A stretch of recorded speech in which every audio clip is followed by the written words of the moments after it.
En so die lewe nou 1 week nog aangeskuif, nê. Die tweede kragtige werking waarvan Paulus in Korintiërs 12 skryf, wat deur die Heilige Gees, die een wat God, die Vader en Jesus gesê het, moet agterbly en ons deur die lewe begelei, is wysheid. En is dit nie 'n wonderlike kragtige werking nie? Wysheid en kennis loop baie by mekaar, maar wysheid gaan oor om 'n situasie te hanteer, terwyl kennis gaan oor die feite binne in die situasie. En hoeveel mense het ek nou al gehoor wat vir my sê, as ek maar net daai situasie anders hanteer het, as ek maar net geweet het hoe om anders te, want fools rush in where angels sometimes fear to tread. Ons storm met ons vuil voete in 'n situasie in.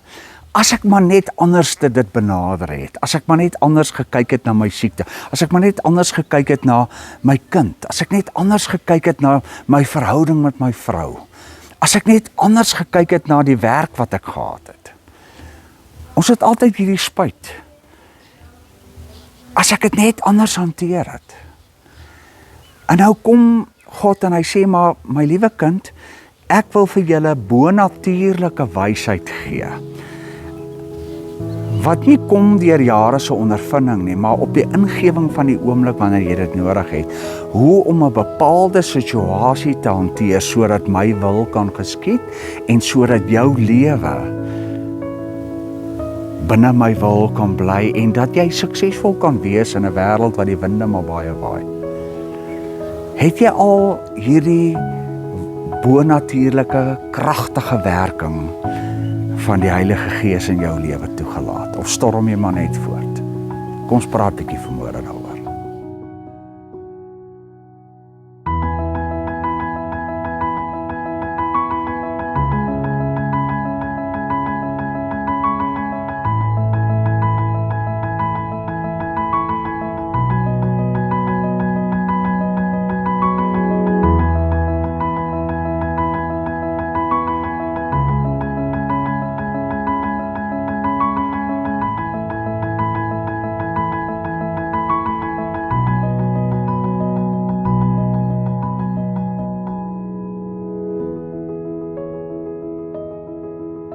Paulus skryf vir Filippense juis oor hierdie ding. Hy bid vir hulle en hy sê vir hulle hier in Filippense 1 vers 6, ook bid ek dat julle liefde al hoe meer sal toeneem in begrip en fyn aanvoeling, sodat julle die dinge sal kan onderskei waarop dit werklik aankom. As jy die regte ding sal doen, nee, dan sal julle op die dag wanneer Christus kom onberispelik en sonder blaam wees, deur Jesus Christus sal julle geheel en al in die regte verhouding met God wees tot sy lof en eer. En dit is die Heilige Gees wat vir jou hierdie vermoë gee. En hier praat hy nou van begrip, dis kennis, maar fyn aanvoeling. En wysheid is 'n fyn aanvoeling. Partykeer kom uit 'n situasie uit en daar's haat en daar's bekleierery en dinge het de mekaar geloop en mense is verwyder van mekaar en ou se kind is op 'n plek waar jy hom nie wil hê nie, jou vrou is op 'n plek, jou man is op 'n plek, jy het jou werk verloor en dan besef jy maar as ek hierdie wysheid, hierdie fyn aanvoeling gehad het en dis 'n bonatuurlike ding. Want ek het al jong kinders gesien wat hierdie fyn aanvoeling het.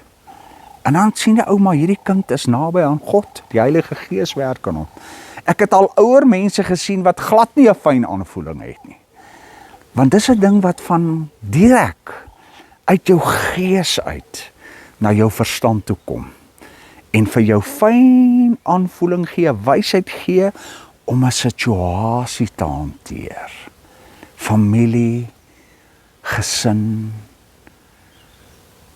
plek waar jy is, 'n vakansie, jou werk, waar jy inpas, wat jy moet doen, hoe jy moet trap, laat hierdie ding nie gaan ontplof nie. En ons is elke dag in sulke situasies. Maar ons gebruik nie hierdie kragtige werking van die Heilige Gees nie. Ons dink dit is net vir die kerk. Die kerk is ek en jy, boeties en sissies. Dis vir my en jou bedoel, dis vir ons lewe, dit is vir die gemeente, dit is vir God se wil, dit is vir sy koninkryk.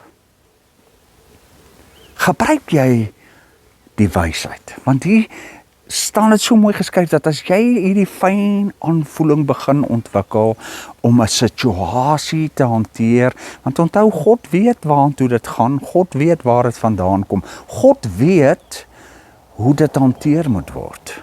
Die Heilige Gees weet presies, ons laat hom net hê, ons storm in, fools rush in, en dan trap ons met ons vuil voete daar, en na die tyd dink ons, ja, maar, ag arme ek, kyk wat het hier gebeur. Miskien moet ons net so 'n bietjie leer om te wag. Miskien moet ons net so 'n bietjie leer om terug te gaan sê, Heilige Gees, kom gee vir my hierdie fyn aanvoeling. Want wat sê hy hier, as ons hierdie fyn aanvoeling het, dan word liefde meer. En waar daar liefde is daar sukses. En waar daar liefde is daar vrede. En waar daar liefde is, word vrees uitgedryf. En waar daar liefde is daar vrede. Ons mag so daarna. Ons gebruik dit nie. Dis nie net vir een of ander hoë orakel bestem nie. Kyk, ons het mos hierdie ding, o nee, maar as daai ou wat die kleed aan het, net hy. Vir elkeen staan daar geskrywe. Soos afsonderlik, sê die Here, met ander woorde vir jou afsonderlik, word dit in 'n situasie ook gegee. En dan groei die koninkryk van God. Dis die wonderlike. Ek wil julle uitdaag. Vra vir wysheid uit God se hand. Sê, Here, ek is maar bietjie dom. My emosionele IQ is nie so hoog nie, Here. Ek sukkel in moeilike situasies. Hemelse Vader, ek storm maar in. Ek is 'n man wat nie kan wag nie. Ek wil dit nou en gister, moes eintlik al verlede week gedoen word. Kom keer my net bietjie, Here.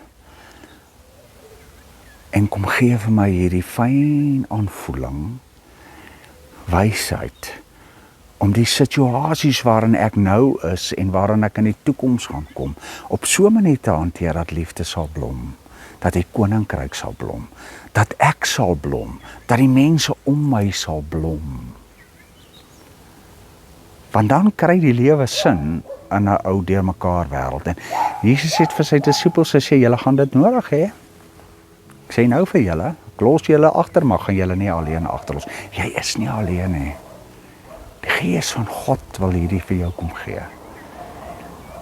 Vra hom, die eerste situasie wat jy, ek weet nie wat jou situasie is nie, van ons situasies is 20.000 keer erger as 'n ander, maar al is dit 'n kleintjie, sit net so vir 'n oomblik en sê, Heilige Gees, ek laat toe dat jy in my verstand inbeweeg nou, en dat jy my 'n fyn aanvoeling gaan gee, hoe u dit gedoen wil hê, want dan gaan dit suksesvol wees. Sterkte met die wysheid. Amen.